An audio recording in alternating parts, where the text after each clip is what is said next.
যার জ্ঞান নাই তার মত নাই। কেন? মানে একমাত্র যে জ্ঞানী বা যে জ্ঞাত হয়েছে, বিদিত হয়েছে, সেই কিন্তু মতামত দিতে পারে। তার মত কিন্তু সবসময় নিয়ন্ত্রিত হবে এবং যেহেতু সে সব কিছু বুঝেছে, তার পক্ষে কিন্তু যে মত সে দেবে সেই মত কিন্তু সার্বজনীন হবে, সার্বিক হবে এবং সমস্ত মানুষের কল্যাণ করবে।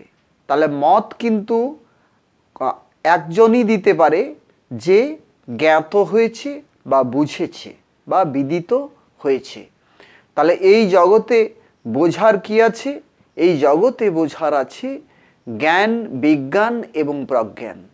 তাহলে জ্ঞান, বিজ্ঞান, প্রজ্ঞান যুক্ত মানুষই কিন্তু মত দিতে পারে, অন্য কেউ মত দিতে পারে না। তাহলে দেখা যায় মানুষের মধ্যে কি হচ্ছে, দুটো মানুষ যখন কথা বলছে তার মধ্যে মতবিরোধ বা মতভেদ বা মত পার্থক্য দেখা যাচ্ছে। তাহলে মতের পার্থক্য কেন দেখা যাচ্ছে? ব্যক্তিকেন্দ্রিক যদি কোনো মত হয় সেটা সবসময় নিরপেক্ষ হতে পারে না, সেটা অপেক্ষা শূন্য হতে পারে না। কেন? ব্যক্তি তার নিজের প্রয়োজন, নিজের যে অভাব বা নিজের যে সংকীর্ণ দৃষ্টি বা নিজের যে অস্বচ্ছ দৃষ্টি বা সঠিক দর্শন সে করেনি বলে তার যে মত সেটা কিন্তু প্রাকৃত লোক জুড়েই রয়ে যাচ্ছে। তাহলে এখন অধিকাংশ মত কিন্তু ভোগ লোক নিয়েই পোষণ করা হচ্ছে বা মত তৈরি হয়েছে শুধুমাত্র এই প্রাকৃত লোক নিয়েই, ভোগ লোক নিয়েই।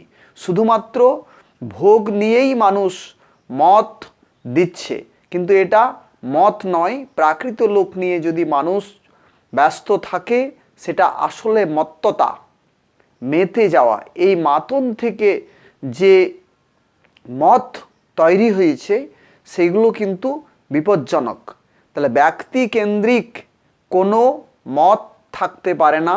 নিয়ন্তার যে নিয়ন্ত্রিত ব্যবস্থা বা নিয়ন্তার যে নিয়ন্ত্রিত পথ সেটাই হচ্ছে সঠিক মত।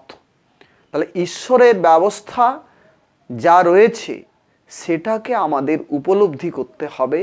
সেখানেই আছে সঠিক মত, সঠিক পথ, সঠিক দিশা, সঠিক গুণ, সঠিক ভাব। তাহলে যে মতে গুণ বা ভাব বা নিত্য ধর্ম, নিত্য ভাব রয়েছে সেটাই হচ্ছে সঠিক মত। এই জগৎ গুণেই পরিব্যাপ্ত, গুণেই যুক্ত, গুণেই গুপ্ত রয়েছে এই জগতের রহস্য। তাহলে আমাদের কি উচিত? আমাদের উচিত সঠিক মত বা নিয়ন্তার যে ব্যবস্থা সেটা বুঝে নেওয়া। সেটা বুঝলেই আমরা কি করব?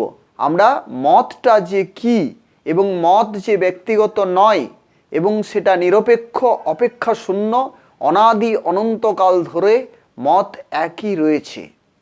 তাহলে মানুষ যখন সঠিক জ্ঞান লাভ করবে বা জ্ঞাত হবে বা বিদিত হবে বা প্রকৃত সত্যকে বুঝবে, তখনই মানুষ যা বলবে সেটা হবে সঠিক মত, সেটা সার্বিক মত এবং বিশ্বজনীন তার গুরুত্ব থাকবে। তাহলে সঠিক মতের গুরুত্ব সারা বিশ্বেই চিরদিন রয়েছে এবং থাকবেও।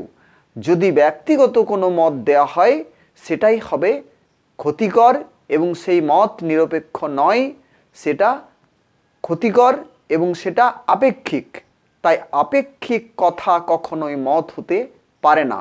যেটা সার্বিক বা সার্বজনীন বা চিরন্তন বা অনাদি অনন্তকাল ধরে যে ব্যবস্থা রয়েছে বা যে পথ রয়েছে সেটাই হচ্ছে সঠিক মত, সেটাই হচ্ছে নিয়ন্তার নিয়ন্ত্রণ ব্যবস্থা বা নিয়ন্তার নিয়ন্ত্রণ শক্তি বা নিয়ন্তার ভাব, নিয়ন্তার গুণ, নিয়ন্তার প্রভাব, নিয়ন্তার যে অধীনীকরণ শক্তি বা তার যে ঐশ্বর্য প্রাপ্তির যে ব্যবস্থা সেটাই হচ্ছে সঠিক মত। তাই আমাদের প্রত্যেকেরই উচিত প্রথমে বোধ লাভ করা বা জ্ঞাত হওয়া বা বিদিত হওয়া। আমরা যতক্ষণ না পর্যন্ত জ্ঞান, জ্ঞাতা ও পরিজ্ঞাতা এই যে ত্রিসংযোগ রয়েছে, তিনের যে যোগ রয়েছে, তিন যে পরস্পর যুক্ত রয়েছে, তিনের যে পরস্পর সম্পর্ক রয়েছে, সম্বন্ধ রয়েছে, এই সম্পর্ক সম্বন্ধকে যতক্ষণ না পর্যন্ত আমরা বুঝতে পারছি ততক্ষণ পর্যন্ত আমরা যে কথাই বলি সেটা ত্রুটিযুক্ত, দোষযুক্ত, সেটা ত্রিলোকে যুক্ত নয়, ত্রিসত্যে যুক্ত নয়।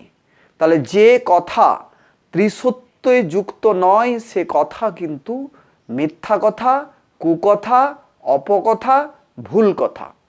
যে কথা ত্রিসত্যে যুক্ত, যে কথা ত্রিলোক দর্শনে সাহায্য করে বা যে কথার মধ্যে ত্রিলোক দর্শন রয়েছে সেটাই হচ্ছে সঠিক কথা, সেটাই হচ্ছে সঠিক বাক্য। তাহলে প্রতিটি শব্দর কত দূর যেতে পারে? ত্রিলোক পর্যন্ত যেতে পারে। যে শব্দের গতি ত্রিলোক পর্যন্ত নয় সেই শব্দ মিথ্যা শব্দ, অসম্পূর্ণ শব্দ, সেই শব্দের প্রকাশ নেই, সেটা অপ্রকাশিতই থাকে। আর যার প্রকাশ নেই সেটাই মিথ্যা, আর যার সম্পূর্ণ প্রকাশ রয়েছে সেটাই হচ্ছে সত্য। তাহলে কি আমরা যা বলবো সেটা কিন্তু বুঝে বলতে হবে। যদি আমরা বুঝতে না পারি তাহলে সেটা বললে মিথ্যাচার হয়, মিথ্যাবাদ হয় এবং সেখানে সত্যবাদ থাকে না। তাই আমরা যদি সত্যকে বুঝতে পারি তবেই আমরা মত পোষণ করার অধিকারী হতে পারি। আর যদি সত্যকে না বুঝি তাহলে আমাদের মত পোষণ করা উচিত নয়। আমরা যা বলবো বা যেটাকে মত বলে চালানোর চেষ্টা করব সেটা কিন্তু নিজের পক্ষেও ক্ষতিকর, অন্যের পক্ষেও ক্ষতিকর, সমাজের পক্ষেও ক্ষতিকর এবং সারা বিশ্বেই তার কুপ্রভাব পড়ে এবং তার কুপ্রভাব প্রতিনিয়ত প্রতিটি ক্ষেত্রে দেখা যাচ্ছে। এত বিবাদ, এত বাদানুবাদ, এত মত অমত, এত মতভেদ, এত মত পার্থক্য, এত কিছু কেন? এটা ঘটছে মূলত বোধের অভাবে। বোধকে গুরুত্ব না দিয়ে এই সমস্যা তৈরি হয়েছে। মানে কিছু না বুঝেই কিছু বলার যে চেষ্টা বা কিছু না বুঝেই যে কিছু করার চেষ্টা, এই অপচেষ্টার জন্যই আজকে এত বিবাদ, এত বিরোধ, এত সংঘর্ষ, এত ঝগড়া, এত সমস্যা। তাহলে বিপরীতবাদ সেটাই হচ্ছে বিবাদ। এই বিপরীতবাদ না, আমরা এই বিপরীতবাদে আমরা না জড়িয়ে আমাদের উচিত যে প্রকৃত সংবাদ রয়েছে বা সমবাদ রয়েছে সেটাই আমাদের আগে উপলব্ধি করা উচিত বা শোনা উচিত। আমরা যদি জগতের সংবাদ ঠিকভাবে শ্রবণ করি বা শুনি তাহলে আমাদের শ্রবণের পর আমরা মনে করতে পারবো, মনে করার পর সেটা যদি অভ্যাস করি সেই অভ্যাসেই আমরা গুণ লাভ করব বা ভাবকে বুঝবো বা নিত্য ধর্মকে বুঝবো বা সত্যকে উপলব্ধি করব।